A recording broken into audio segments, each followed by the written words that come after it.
Students, एक बार फिर से आपका एक और नई वीडियो में बहुत बहुत स्वागत है।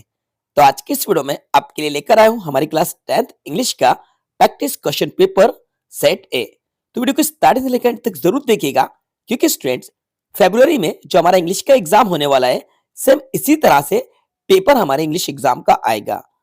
आज मैं आपको इस पेपर को डिटेल में एक्सप्लेन कराता हूँ, साथ में आपको इसका सोल्यूशन भी प्रोवाइड कराऊंगा। बस वीडियो में अंत तक बने रहिएगा। चलिए वीडियो को शुरू करते हैं। देखो, हमारा जो पेपर आएगा ये 75 मार्क्स का आएगा।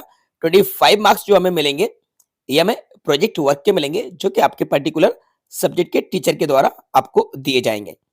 पेपर में हमारा पहला जो क्वेश्चन रहेगा वो पैसेज रहेगा। सेक्शन ए जो कि रीडिंग स्किल होगा, इसमें पहला पैसेज है जो कि 5 मार्क्स का होगा। ठीक है, लेकिन आपको पैसेज को सोल्व करने से पहले इंस्ट्रक्शन को पढ़ना है।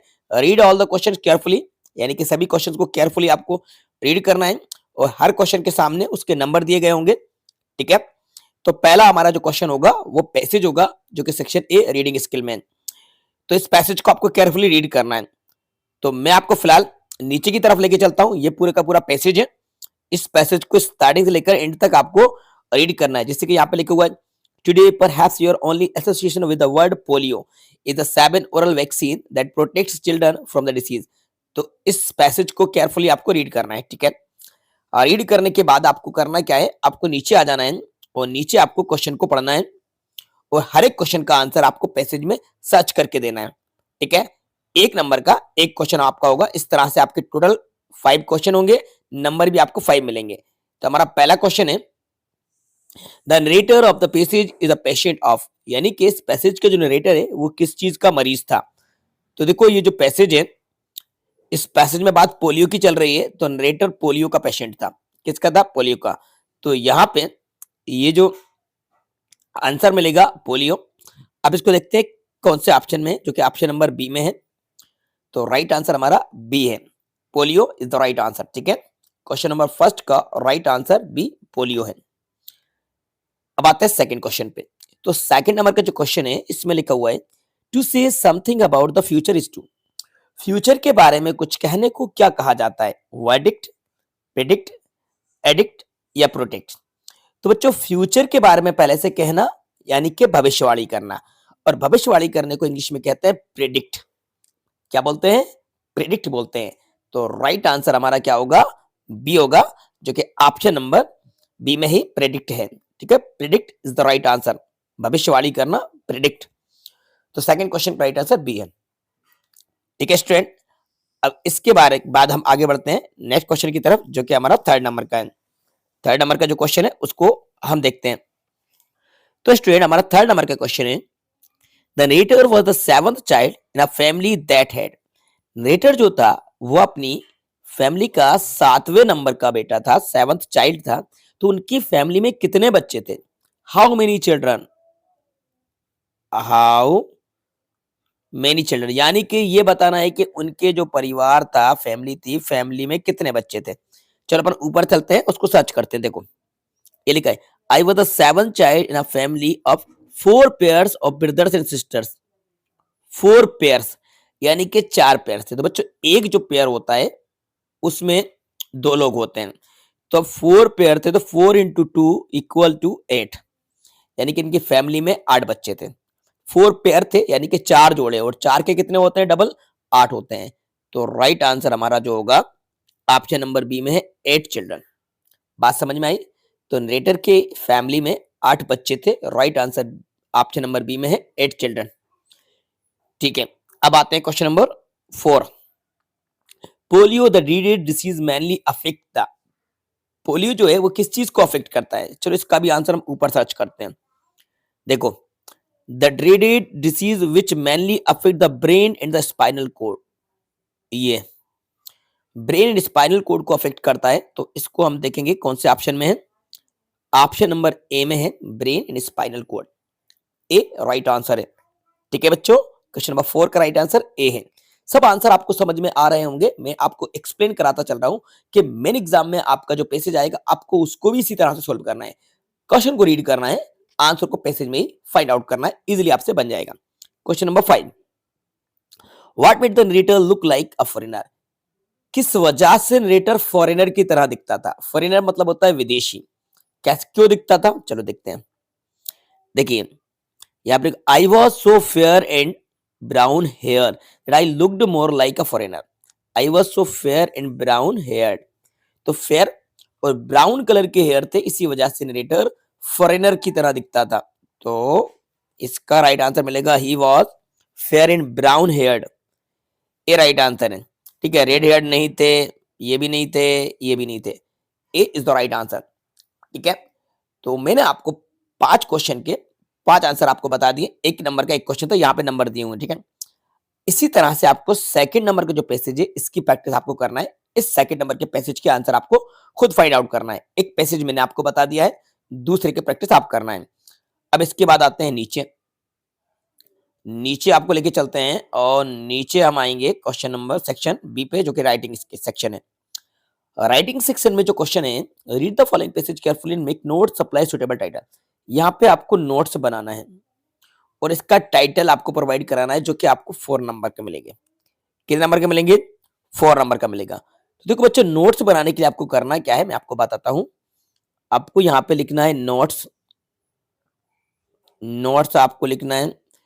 अब नोट्स लिखने के बाद आपको नंबर 1, नंबर 2, 3, इस तरह से आपको सीरियल नंबर डालना है और इसमें से इंपॉर्टेंट पॉइंट को आपको छाट के यहाँ पे लिखना है। मेन जो बातें हैं वो आपको यहाँ पे राइट करना है।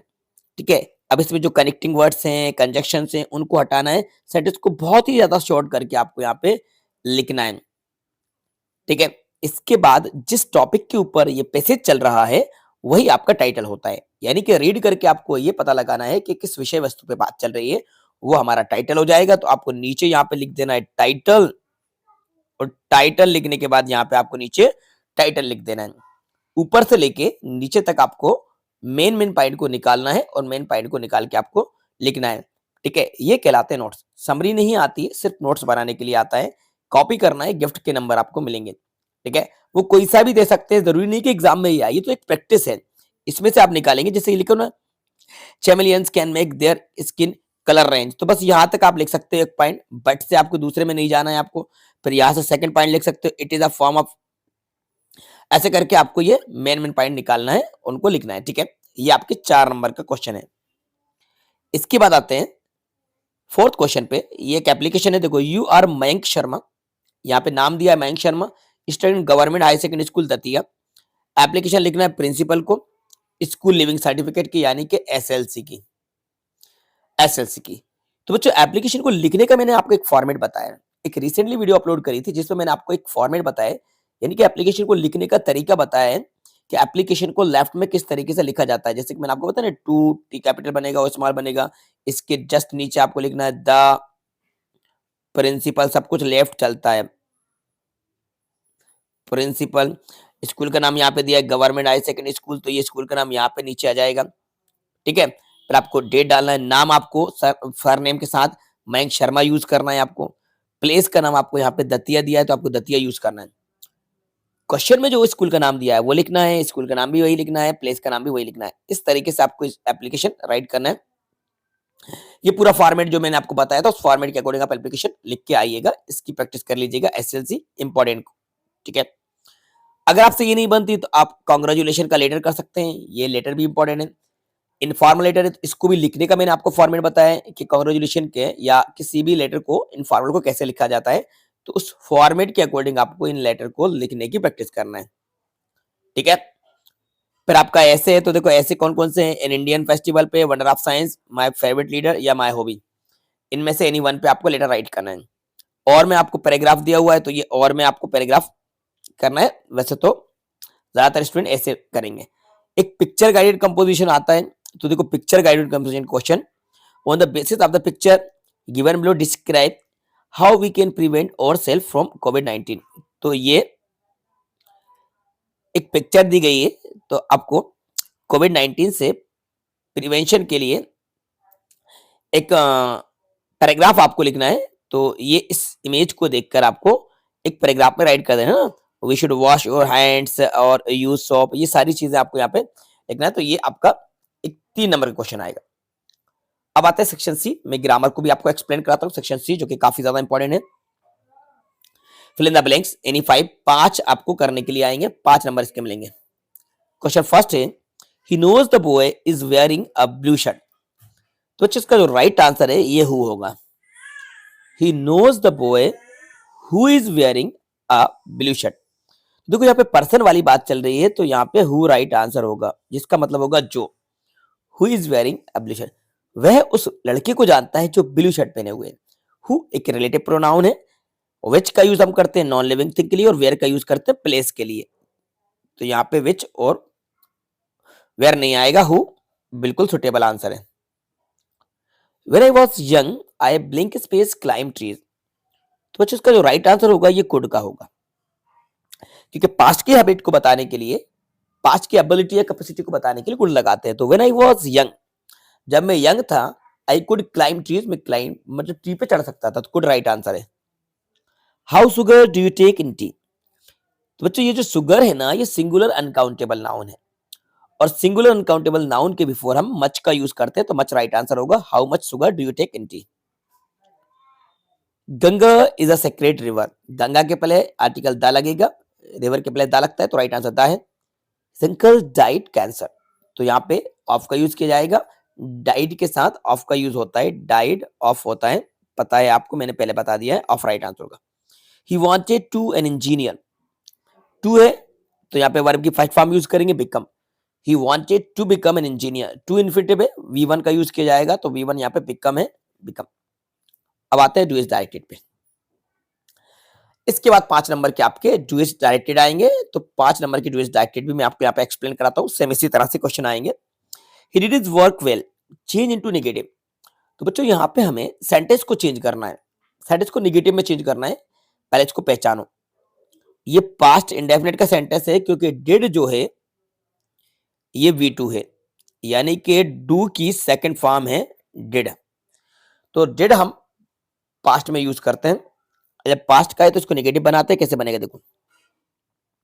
पहले लिखेंगे ही, इसके बाद पास्ट में हेल्पिंग वर्ब यूज की जाती है डिड, जो कि ऑल सब्जेक्ट के साथ यूज होती है। देन नेगेटिव है तो नॉट लगाएंगे, ही डिड नॉट। वर्ब की फर्स्ट फॉर्म हम लिखेंगे do, he did not do. इसके बाद हम राइट कर देंगे his work well, he did not do his work well. अब देखो बच्चों, आप लोग मिस्टेक क्या करते हो, आप लोग ये जो डू है ना, इसको नहीं लिख पाते हो, बिना मेन वर्ब के सेंटेंस बना के आ जाते हो। आप हेल्पिंग वर्ब मेन वर्ब में कंफ्यूज हो जाओगे। लेकिन मैं आपको बताता हूं, कंफ्यूजन होने की वाली कोई बात ही नहीं। ये जो डिड है ये हमने हेल्पिंग वर्ब लगाई, और ये जो डू है ये हमने मेन वर्ब लगाई। Subject, helping verb, not, verb की फर्स्ट फॉर्म डू, बाकी अदर वर्ड। बस इस तरीके से हमारा सेंटेंस सही होगा। He did not do his work well, उसने काम अच्छे से नहीं किया, अपना काम अच्छे से नहीं किया। नेक्स्ट क्वेश्चन है, unless you work hard you will fail. Rewrite the sentence using if in place of unless. If के प्लेस पर बच्चों अनलेस का यूज करके सेंटेंस को रीराइट करना है। तो कैसे बनेगा देखो, इफ को हटाना है, अनलेस लगाना है, मतलब कि sorry, unless you work hard you will fail, rewrite sentence using if. Unless के प्लेस पर इफ का यूज करना है हमें ना, अनलेस को हटाना है, इफ लगाना है। तो अनलेस को हटाएंगे, हम लगाएंगे if. If you work hard, इसको सेम लिखो, if you work hard, if you work hard, ठीक है। इफ यू वर्क, अब आप कॉमा लगाएंगे। इफ यू वर्क हार्ड, तो यहां पे बाद वाले में हम लिखेंगे यू विल, इसको नेगेटिव बनाएंगे तो लिखेंगे नॉट फेल। अब पढ़ लो, if you work hard you will not fail. अगर आप कठिन परिश्रम करते हो आप फेल नहीं होगे, तो बाद वाले में हमें नेगेटिव लगाना है, क्योंकि सेंटेंस पॉजिटिव निकलेगा, ठीक है। If you work hard you will not fail. He is too ill to go to school, rewrite using so that. So that का हमें यूज करना है टू डू के प्लेस पे। तो देखो कैसे करते हैं, समझते हैं। पहले लिखेंगे ही इज, इस टू को हटाएंगे और हम सो को लिखेंगे, तो सो, और इल को जैसा का तैसा लिख दो, ही इज सो इल। अब इस टू को हटाएंगे और दैट लगा देंगे, तो दैट लगा देते हैं, ही इज सो इल दैट। अब ये सब्जेक्ट ही है तो यहाँ पे लगा देते हैं ही। प्रेजेंट की बात है, इज आया है तो यहाँ पे लगा देते हैं कांट, ही कांट। फिर गो टू स्कूल, तो इसके बाद जैसा का तैसा लिख दो, go to school. He is so ill that he can't go to school, वह इतना बीमार है कि स्कूल नहीं जा सकता। टू के प्लेस पर सो का यूज किया, दूसरे टू के प्लेस पर दैट का यूज किया। जो सब्जेक्ट यहाँ पे था वही सब्जेक्ट हमने यहाँ लिखा। प्रेजेंट की बात है तो कांट लगाया, पास्ट की बात होती तो यहाँ पे कुडंट लगाते, अगर वाज वर आता तो यहाँ पे कुडंट आता, इज है इसलिए कांट आया। Children are making toys, change the sentence into passive voice, passive voice में चेंज करना है, बना लेंगे। प्रेजेंट कंटिन्यूस का है, पहले ऑब्जेक्ट को लिख लेते हैं टॉयज, टॉयज प्लूरल है, प्रेजेंट कंटिन्यूस की बात है तो हेल्पिंग वर्ब आर लगा देंगे। आईएनजी लगाए तो यहाँ पे हम बीइंग का यूज कर लेंगे, चिल्ड्रन वो टॉयज आर बीइंग। मेक की थर्ड फॉर्म में चाहिए तो हम यहाँ पे लिखेंगे made, children toys are being made by children, noun है तो नाउन को नाउन लिखेंगे, toys are being made by children, toys are being made by children, ये बना पैसिव वॉइस। ठीक है, इसको कर लेते हैं rearrange, rearrange the words to make a meaningful sentence. इन वर्ड्स को रीअरेंज करके एक मीनिंगफुल सेंटेंस बनाना है, तो कैसे बनेगा इसको जरा अच्छे तरीके से समझ लीजिएगा। हमें चाहिए पहले सब्जेक्ट, तो सब्जेक्ट क्या है यहाँ पे, द ओल्ड मैन, ये पूरा सब्जेक्ट है तो पहले हम लिखेंगे the old man, the old man हमने लिख दिया। इसके बाद हेल्पिंग वर्ब है तो हम लिखेंगे वाज आर्टिकल यहाँ पे लग जाए an, the old man was an honest person, honest person, the old man was an honest person, बूढ़ा व्यक्ति एक ईमानदार इंसान था। तो ये रीअरेंज कर दिया हमने, ऑनेस्ट भी आ गया, पर्सन भी आ गया, मैन आ गया, वादा का सारी चीजें आ गई, the old man was an honest person. ठीक है, अब देखते हैं 6 5 करना है, मैं सब बताता हूँ। He has taken T, change into interrogative में बनाना है, इंटरोगेटिव में बहुत आसान है, हेल्पिंग में पहले लिख दो हैज, इसके बाद ही, देन टेकन टी, अब क्वेश्चन मार्क जरूर लगाना, हैज ही टेकन टी, ये इसका बन गया इंटरोगेटिव सेंटेंस, पहले हेल्पिंग वर्ब आ गई has. Section D, text book, ये हमारे एमसीक्यूज है। क्या है बच्चों, एमसीक्यूज जो कि हमारी फर्स्ट फ्लाइट से लिए गए हैं, इनको समझ लेते हैं। पहला question, who was mister casing, mister casing कौन थे, टीचर थे, काउंसलर थे, प्रिंसिपल थे, रिलेटिव थे, हर टीचर, टीचर थे, टीचर तो राइट आंसर ए आएगा, टीचर थे। Second, what is the poet saved in the poet dust of snow, तो दस्तावसिनो ने पोइट की किस चीज को सेव करा, some part of the day, right answer A आएगा। वाज कॉल्ड कबाई, कबाई किसको कहा जाता है, बेकर्स की ड्रेस को कहा जाता है कबाई, बेकर की ड्रेस को। Which seed did Buddha ask Kisa to bring, Gautam Buddha ने कीसा से कौन सा दाना, कौन सा बीज लाने को कहा था, मस्टर्ड सीड कहा था, सरसों के दाने, तो यहाँ पे मस्टर्ड सीड्स आएगा यहाँ पे। ठीक है, बी राइट आंसर है। अब आते हैं question number 10, read the following extract from the prose and answer the question given below. तो यहाँ पे ये जो एक और पैसेज है ये प्रोज का है। ठीक है, इसके आंसर देखेंगे, इस पैसेज को पढ़ना और एक्सट्रैक्ट को पढ़ना, इसके आंसर नीचे आपको बताना है क्वेश्चन को देखकर। पहला क्वेश्चन है, how was the weather when the pilot started flying aeroplane, जब पायलट ने एरोप्लेन को उड़ाना स्टार्ट किया था तो वेदर कैसा था, मौसम कैसा था। देखो मैं आपको ऊपर लेके चलता हूँ और आपको दिखाता हूँ वेदर कैसा था। देखो, the moon coming up in the east, behind me stars were shining in the clear sky, clear यानी कि आसमान कैसा था, साफ था, तो राइट आंसर बी साफ, clear. The pilot was returning from, pilot कहां से रिटर्न हो रहा था, फ्रांस बैक टू इंग्लैंड, ये मिल गया आंसर। फ्रांस से कहां जा रहा था, इंग्लैंड जा रहा था, तो France to England, B right answer है। From which lesson has this sector been taken, कौन से लेसन से लिया गया है, ब्लैक एरोप्लेन से लिया गया है, सी राइट आंसर है, ब्लैक। अब एक हमारी ये पोम है, इसको भी आपको करना है, और में नहीं है, बी भी करना है, ए भी करना है आपको, ए और बी दोनों आपको करना है। ये पोम से लिया गया है, वो प्रोज से लिया गया था। ठीक है बच्चों, ये भी करके आना है आपको, छोड़ना नहीं है। इस क्वेश्चन को पढ़ लेना। Question, who is the poet of the above, देखो the way crow shook down on me, कौन है इसके, रॉबर्ट फ्रॉस्ट है इसके poet, Robert Frost, D right answer है। Where was the crow, crow कहां पे था, on hemlock tree, hemlock tree पे बैठा था। Poet's mood got change, poet's का मूड किस वजह से चेंज हुआ, dust of snow falls on him की वजह से, बी राइट आंसर है। ठीक है, अब ये आपके क्वेश्चन है, ये सभी क्वेश्चन की आपको प्रैक्टिस करना है, इंपॉर्टेंट है क्योंकि ये सेट पेपर में दिए गए हैं।